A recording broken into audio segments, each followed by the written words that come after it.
Good morning students. आज का हमारा विषय है सिंधु घाटी सभ्यता। प्रीवियस वीडियो में मैंने आपको प्राचीन इतिहास के बारे में बताया था कि प्राचीन इतिहास को मेनली हम 3 भागों में विभाजित कर सकते हैं: प्रागैतिहासिक काल, आद्य ऐतिहासिक काल और ऐतिहासिक काल। प्रागैतिहासिक काल जो कि जिसमें हमें जिसके इतिहास को जानने के लिए पूरी तरह से हमें लिखित साक्ष्यों पर निर्भर रहना पड़ता है और जिसमें पाषाण के औजारों का मेनली उपयोग होता है, तो उसे हम प्रागैतिहासिक काल कहते हैं। आद्य इतिहास जब हमें लिखित साक्ष्य मिलते हैं लेकिन लिपि इतनी गूढ़ है कि उसको आज तक समझा नहीं गया है या पूरी तरह से जो समझ के परे है ऐसी लिपि का उपयोग किया गया है, तो वह जिसमें हमें लिखित साक्ष्यों के साथ साथ अलिखित साक्ष्यों पर भी निर्भर रहना पड़ता है, उत्खनन से प्राप्त वस्तुओं पर निर्भर रहना पड़ता है, तो वो होता है आद्य ऐतिहासिक काल। तो हम आद्य इतिहास में ही सिंधु घाटी सभ्यता के बारे में पढ़ेंगे। सिंधु घाटी सभ्यता जैसे कि इसकी नाम से विदित सभ्यता, भौतिक जीवन शैली, जिसमें मुख्यतः हम क्या क्या पढ़ेंगे उसके अंतर्गत हम प्रारंभिक परिचय इसका जानेंगे, महत्वपूर्ण स्थलों के बारे में यहाँ पर हम अध्ययन करेंगे, इसका विस्तार कहाँ कहाँ तक था भारत में और भारत के बाहर भारतीय उपमहाद्वीप में, प्राक हड़प्पन और परवर्ती हड़प्पन स्थल के बारे में हम जानेंगे। तो सिंधु घाटी सभ्यता के फिर हम जानेंगे इनके कालक्रम के बारे में, इसका काल क्या रहा, विशेषताएं क्या थी, जैसे कि नगरीकरण एक महत्वपूर्ण विशेषता थी, मोहरे, उद्योग, व्यापार, धर्म, सामाजिक जीवन के बारे में। फिर हम पढ़ेंगे इसकी उत्पत्ति कैसे हुई और इसका पतन किस प्रकार से हुआ। तो सिंधु घाटी सभ्यता, हड़प्पा संस्कृति की आरंभिक जानकारी 1826 में चार्ल्स मैनसन ने दी थी। इसका काल निर्धारण कार्बन 14 पद्धति के आधार पर 2250 से 1750 बीसी किया गया है।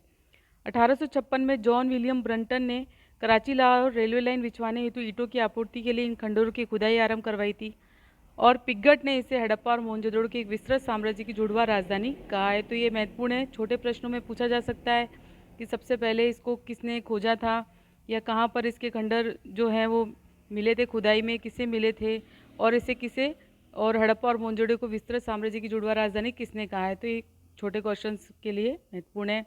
उसके अलावा विभाजन के पश्चात भारत में केवल 2 ही स्थान शेष बचते हैं, कोटला नियंखा रोपड़ जो सतलज नदी में पंजाब में है और रंगपुर जो गुजरात में है मादर नदी के किनारे। केवल इन सिंधु घाटी सभ्यता स्थलों में केवल 6 को ही नगर की संज्ञा दी जाती है, जैसे हड़प्पा, मोहनजोदड़ो, चुंडड़ो, लोथल, कालीबंगा, बनावली, ये 6 जो थे नगर की परिभाषा को चरित्रार्थ करते हैं। प्रस्तर शिल्प में हड़प्पा संस्कृति पिछड़ी हुई थी। मिस्र और मेसोपोटामिया जो विदेशी जो सभ्यताएं थी उनकी भांति यहाँ पर कोई प्रस्तर प्रतिमा यहाँ पर नहीं मिली है। यद्यपि हड़प्पा सभ्यता जो कांस्य युगीन थी, हम देखते हैं कांसे का प्रयोग हुआ था इस सभ्यता में, तथापि इसमें कांसे का उपयोग सीमित रूप से हुआ है, ज़्यादातर यहाँ पर हमें पत्थर के औजार ही मिलते हैं। तो हड़प्पा सभ्यता की आरंभिक बस्तियाँ जिसे हम प्राक हड़प्पन सभ्यता भी कह सकते हैं, बलूचिस्तान में मेहरगढ़, किलीगुल मोहम्मद, दबस्यादा, अंजरा, राणा गुंदेई, कुल्ली, नाल, बालाकोट, ये बालाकोट से हमें प्राक हड़प्पन और हड़प्पन दोनों सभ्यता के अवशेष मिलते हैं, यानी कि हड़प्पा सभ्यता से पहले की जो सभ्यता थी वह भी मिलती है। गोमल घाटी है, गुमला, प्राक हड़प्पन और हड़प्पन संस्कृति के अवशेष मिलते हैं यहाँ से।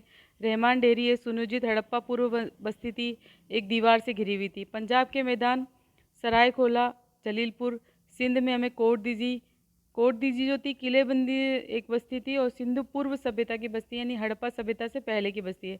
देखिए सिंधु घाटी सभ्यता का जो कि सिंधु घाटी के जो सभ्यता के जो स्थल थे वो ज़्यादातर सिंधु घाटी की तलेटी में मिलते हैं या सिंधु घाटी के विस्तार क्षेत्र में मिलते हैं, इसलिए इसे सिंधु घाटी कहा गया और इसे हड़प्पा सभ्यता इसलिए कहा गया है क्योंकि इसका जो सर्वप्रथम खोजा गया स्थल था वो हड़प्पा था, इसी के नाम के आधार पर इसका नाम हड़प्पा सभ्यता कह दिया गया है। तो इसी प्रकार से हड़प्पन पूर्व या सिंधु पूर्व सभ्यता की बात जब हम करेंगे तो उसका ये अर्थ होगा कि हड़प्पा से पहले, हड़प्पा से खोजे गए हड़प्पा सभ्यता को खोजने से पहले वो क्या क्या विशेषताएं रही थी और कहाँ कहाँ पर वो स्थल थे। तो राजस्थान में जैसे बहुत ही फेमस है कालीबंगा, हरियाणा में बनवाली। सिंधु घाटी सभ्यता का भौगोलिक विस्तार और प्रमुख बस्तियाँ, बलूचिस्तान में देखेंगे हम सुतकांगे डोर है जो दाशक नदी के मुहाने पर है, सुतका को, ये बंदरगाह भी थे, ये एक महत्वपूर्ण है, इन्हें याद आपको एक तरह से शॉर्ट नॉलेज है ये आपके लिए। सुतका को शादीकोट नदी के किनारे, बालाकोट विदार नदी के मुहाने पर है।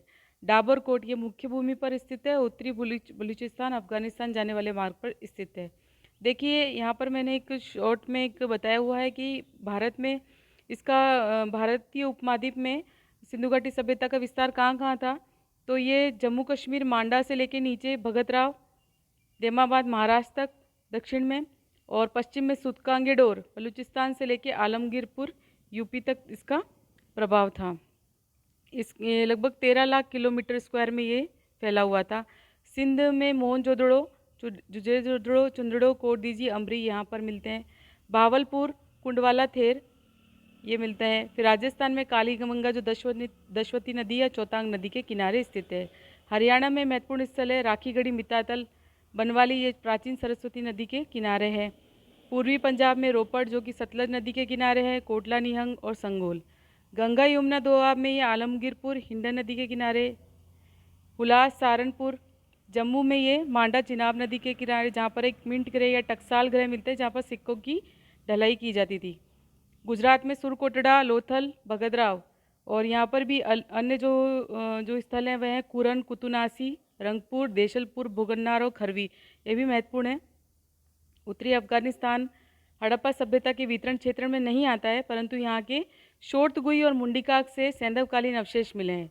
यहाँ सभ्यता हड़प्पाई लोगों के वाणिज्य बस्ती स्थापित की थी, जिसके सहारे उनका व्यापार मध्य एशिया से चलता था। इससे पता चलता है कि सिंधु घाटी सभ्यता का विदेशी व्यापार भी बहुत समृद्ध था। वो दूसरे देशों से व्यापार करते थे और मध्य एशिया से उसका व्यापार अच्छा था। शोर्तगुई को हेनरी फ्रैंकफर्ट ने खोजा था और मुंडिका को जेम कैसल ने।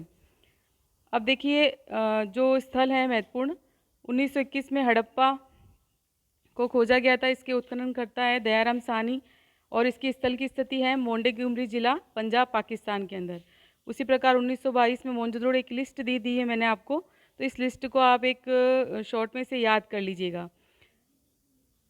हड़प्पा की जो महत्वपूर्ण विशेषता है कि सबसे पहले तो इसे चार्ल्स मैसन ने 1826 में और बाद में जनरल कनिंघम ने यहाँ पर खोजा था। उसके बाद मतलब उसकी पहचान की थी स्थल की, और इसकी खोज जो की थी वो 1921 में दयाराम साहनी ने की थी।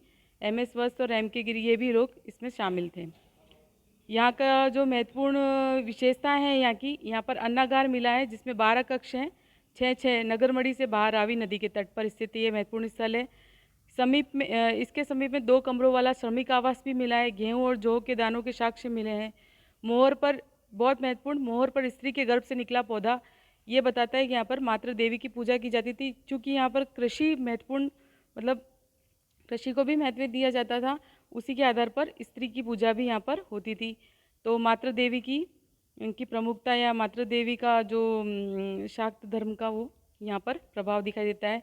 चूड़ीदार पजामा पहने व्यक्ति का चित्र है। इक्का गाड़ी, पीतल का बना इक्का मिलता है यहाँ से। आभूषणों से भरा कलश, जिससे हमें पता चलता है कि जो हड़प्पाई लोग थे वो श्रृंगार प्रिय थे। तांबे का दर्पण मिलता है, तांबे का पैमाना मिलता है। इस प्रकार से कई अन्य यहाँ पर हमें अवशेष मिलते हैं। अब मोहनजोदड़ो जो था ये भी महत्वपूर्ण है। यहाँ पर 7 स्तर मिले हैं इसके, बहुत महत्वपूर्ण 7 स्तर में ये इसकी खुदाई की गई थी। तो विशाल स्नानागार यहाँ से हमें मिलता है। बेलनाकार मोहर मिली है, जो कि चूँकि जो सिंधु घाटी सभ्यता की मोहर थी वो वर्गाकार थी, और बेलनाकार मोहर का मिलना मोहनजोदड़ो में विदेशी व्यापार का होना पता लगता है कि मोहनजोदड़ो में विदेशी व्यापार होता था, क्योंकि यहाँ ये बेलनाकार मोहर जो थी वो मेसापोटामिया की मोहर थी। मेसापोटामिया, इराक।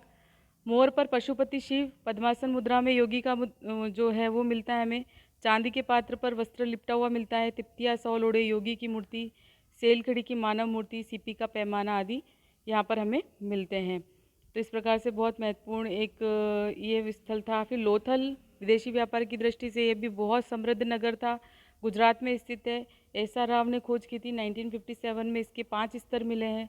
इसे लघु हड़प्पा भी कहा जाता है, क्योंकि यहाँ पर हड़प्पा से संबंधित ही विशेषताएं हमें देखने को मिलती है। और बहुत ही महत्वपूर्ण चीज़ यहाँ पर गोदीबाड़ा मिला है, जो कि बंदरगाह का अवशेष है।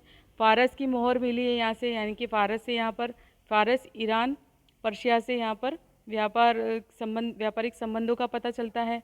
गोदीबाड़े के समीप अन्नागार मिलता है, और हवनकुंड और 3 युग्मित शवाधान का भी यहाँ पर साक्ष्य मिलता है। तो ये भी बहुत ही ज़्यादा इम्पोर्टेंट है। और सबसे ज़्यादा इम्पोर्टेंट, लोथल में हमें चावल के अवशेष मिले हैं। तो ये भी बहुत चावल के अवशेष मिले, और कहीं से हमें अभी चावल के अवशेष नहीं मिलते हैं, पर लोथल से हमें मिलते हैं। इसी प्रकार से कालीबंगा है, इसका उत्खनन 1953 में अमलानंद घोष, बीके लाल, बीके थापर ने किया था। कालीबंगा जैसे नाम से ही विदित है, काली चूड़ियाँ, ये हनुमानगढ़ में, राजस्थान के हनुमानगढ़ उत्तरी राजस्थान में स्थित है। एक तरह से तीन हीन बस्ती थी। सिंधु घाटी सभ्यता की जो महत्वपूर्ण विशेषता यहाँ मिलती है, लेकिन ये यहाँ पर एक जो नगरीकरण की विशेषता यहाँ पर कम देखने को मिलती है, और एक तरह से ग्रामीण बस्ती का यहाँ पर हमें अवशेष मिलता है। युग्मित शवाधान मिलता है, प्रतीकात्मक कब्र मिलती है यहाँ पर, कब्र के साथ कुछ सामग्री जो पुनर्जन्म को इंगित करती है वो मिलता है। शल्य चिकित्सा का यहाँ पर प्रमाण मिलता है हमको। उसके अलावा आंगनयुक्त कमरे मिलते हैं, पक्की मिट्टी का पैमाना मिलता है, फर्श पर अलंकृत ईंटों का प्रयोग मिलता है हमें। शेष सैंधव स्थलों में अलंकृत ईंटों का प्रयोग कहीं पर भी नहीं हुआ, यहीं पर केवल अलंकृत ईंटों का प्रयोग होता है। भूकंप के हमें यहाँ पर साक्ष्य देखने को मिलते हैं, और अलग अलग तरह के शवाधान, और सबसे महत्वपूर्ण, दो फसलों को एक साथ बोने का साक्ष्य भी हम पर मिलती, जो कि समकोण पर बोई जाती थी। तो इस प्रकार से ये महत्वपूर्ण स्थल थे, इनके बारे में आप अध्ययन करेंगे, और अगर कोई कठिनाई है तो आप मैसेज में या फिर कॉल कर भी पूछ सकते हैं। धन्यवाद।